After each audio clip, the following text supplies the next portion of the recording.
નમસ્કાર, આપ જોઈ રહ્યા છો સ્પાર્ક ટુડે ન્યૂઝ. વડોદરા મહાનગરપાલિકાના સ્થાયી સમિતિ અધ્યક્ષ ડોક્ટર શીતલભાઈ મિસ્ત્રીએ જણાવ્યું કે નરેન્દ્ર મોદીના ગુજરાતના મુખ્યમંત્રી તરીકેના 24 વર્ષ પૂર્ણ થવા નિમિત્તે ગુજરાત સરકાર દ્વારા હવે દર વર્ષે 7 થી 15 ઓક્ટોબર સુધી વિકાસ સપ્તાહ તરીકે ઉજવવાનો નિર્ણય લેવાયો. જ્યારે વિકાસ સપ્તાહ અંતર્ગત વડોદરા મહાનગરપાલિકા દ્વારા વિવિધ કાર્યક્રમોનું આયોજન કરવામાં આવ્યું, જેમાં સ્વદેશી મેળો તારીખ 10 ઓક્ટોબરના રોજ સાંજે 4 કલાકે ભીમનાથ બ્રિજ, જેલ રોડ ખાતે હર ઘર સ્વદેશી અભિયાન હેઠળ યોજાશે. ત્યારે સાંસ્કૃતિક કાર્યક્રમ તારીખ 12 ઓક્ટોબરના રોજ સાંજે 7 થી 10 કલાકે અકોટા સ્ટેડિયમ ખાતે, લોકાર્પણ અને વિતરણ તારીખ 13 ઓક્ટોબરના રોજ સર સયાજીનગર ગૃહ ખાતે, વોકેથોન અને આરઆરઆરના ઇન્સ્ટોલેશન તારીખ 14 ઓક્ટોબરના રોજ કમાટી બાગ ખાતે. અન્ય કાર્યક્રમો વિકસિત ગુજરાત ભારત 2047 થીમ પર વિવિધ સ્પર્ધાઓ, વૃક્ષારોપણ, સફાઈ મિત્રો માટે સલામતી ડ્રાઈવ, મેડિકલ ચેકઅપ કેમ્પ અને જાહેર સ્થળોએ લોક ભાગીદારીની કલા સ્થાપત્યનું સર્જન થશે. માનનીય વડાપ્રધાન શ્રી નરેન્દ્ર મોદીના સેવા સુશાસન ગરીબ કલ્યાણના 24 વર્ષ પૂર્ણ થયા છે. માનનીય વડાપ્રધાન શ્રી નરેન્દ્ર મોદીની રાષ્ટ્ર પ્રથમની નીતિના આધારે સંકલ્પથી સિદ્ધિ સુધી સુશાસન અને વિકાસ તથા યુવાનો, સ્ત્રીઓ, ગરીબો અને ખેડૂતો માટેની અસંખ્ય યોજનાઓ કે સાચા અર્થમાં નોંધારાનો આધાર અને ગરીબોની બેલી જેવી સરકાર ચલાવી છે. એમાં ગુજરાતની જનતા એ હંમેશા પોતાની ભાગીદારી, પોતાનો સાથ સહકાર આપ્યો છે. ત્યારે સરકારો આ જનતાનો ઋણ સ્વીકાર કરે છે અને આ સુશાસનને યાદ કરવા માટે, માનનીય વડાપ્રધાન શ્રી નરેન્દ્ર મોદીજીના કામને બિરદાવવા માટે 17 ઓક્ટોબરથી 25મી સુધી, એટલે કે એક સપ્તાહ સુધી, 7મી ઓક્ટોબરથી 12મી સુધી સેવા સપ્તાહનું આયોજન કરવામાં આવ્યું છે. જેમાં 10મી ઓક્ટોબરે ઇનટેક્સી દ્વારા સ્વદેશી મેળાનું આયોજન કરવામાં આવ્યું છે, જેમાં કોર્પોરેશન પણ મુખ્ય ભાગીદારી નિભાવશે.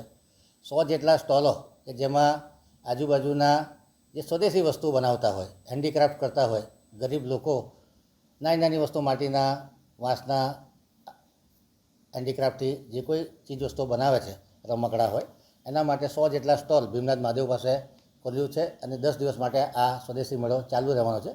તમામ નાગરિકોને વોકલ ફોર લોકલનો નારો બુલંદ થાય અને આપણા ગરીબ લોકોને, કે જે લોકો લોકલી પોતાની વસ્તુ ઉત્પાદન કરે છે, દિવાળીનો તહેવાર છે તો ખરીદી કરી અને એમની જે કળા છે એને ઉત્તેજન આપીએ, એમની એન્ટરપ્રેન્યોરશિપને વધુ સશક્ત કરીએ. 12મી ઓક્ટોબરે હરિઓમ ગઢવી અને પૂર્વ મંત્રી દ્વારા, કે જેઓ યુથ આઇકોન છે, એમના દ્વારા અકોટા સ્ટેડિયમ ખાતે સાંસ્કૃતિક કાર્યક્રમ, ગીત સંગીતનું આયોજન કરવામાં આવ્યું છે. જેમાં સિટીઝન એન્ગેજમેન્ટ અંતર્ગત વડોદરાના તમામ નાગરિકો જોડાય અને જે વિકાસ સપ્તાહ છે એને આપણે સાથે ભેગા મળી અને જે કોઈ યોજનાઓ છે, સ્વચ્છ ભારત મિશન હોય કે આત્મનિર્ભર ભારત હોય કે સ્વદેશી અપનાવવાની વસ્તુ હોય, બધાને જન આંદોલનમાં પરિવર્તિત કરીએ. 13મી ઓક્ટોબરે જે વડોદરાએ અચીવમેન્ટ કરી છે, ગુજરાતે અચીવમેન્ટ કરી છે, ભારતે અચીવમેન્ટ કરી છે, એનું પ્રદર્શની રાખવામાં આવશે. પીએમ સ્વનિધિ, આયુષ્માન કાર્ડ અને આભા કાર્ડનું વિતરણ કરવામાં આવશે અને વડોદરા કોર્પોરેશન દ્વારા 1 કરોડ કરતાં ઓછાની કિંમતના જે કામો થયા છે એના લોકાર્પણ અને ખાતમુહૂર્તો, લગભગ 17 કરોડના કામો છે, એ સયાજીનગર ગૃહ ખાતે રાખવામાં આવશે. ખાસ કરીને વોર્ડ નંબર 9, 13 અને 18 કે જે રોજબરોજની કોર્પોરેશનની કામગીરી આ વોર્ડ ઓફિસો થતી હોય છે, એનું પણ નવીન વોર્ડ ઓફિસોનું લોકાર્પણ કરવામાં આવશે. 14મી ઓક્ટોબરે કમાટી ગાર્ડન ગેટ નંબર 2 પાસેથી વોકેથોનનું આયોજન કરવામાં આવ્યું છે. આરઆર સેન્ટર ખાતે પબ્લિક આર્ટ ઇન્સ્ટોલેશન કરવાનો કાર્યક્રમ છે. આંગણવાડીની વિઝિટ કરી અને ત્યાં જે ન્યુટ્રિશન માટેની કીટ છે એ ડિસ્ટ્રીબ્યુશનનો કાર્યક્રમ છે. જે ગાર્બેજ વલ્નરેબલ પોઈન્ટ છે એના રિમૂવલ માટેનો ડ્રાઈવ છે અને શેરી નાટકો દ્વારા આ વિકાસ સપ્તાહને ઉજવણ નક્કી કરવામાં આવ્યું છે. જેમાં પ્લાસ્ટિક ફ્રી બરોડા બને, સ્વચ્છ વડોદરા બને, હરિયાળું વડોદરા બને અને જે યોજનાઓ છે એ છેવાડાના માનવી સુધી પહોંચે.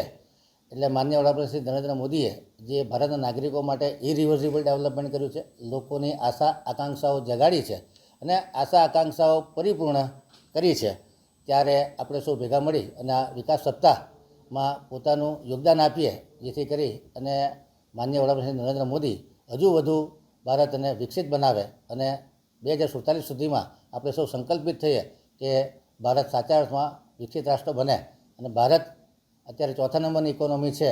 આત્મનિર્ભર ભારતના નારાને વધુ બુલંદ બનાવી અને આપણે સૌ સ્વદેશી વસ્તુઓ અપનાવીએ એ આશયથી આ વિકાસ સપ્તાહ ઉજવવામાં આવી રહ્યો છે.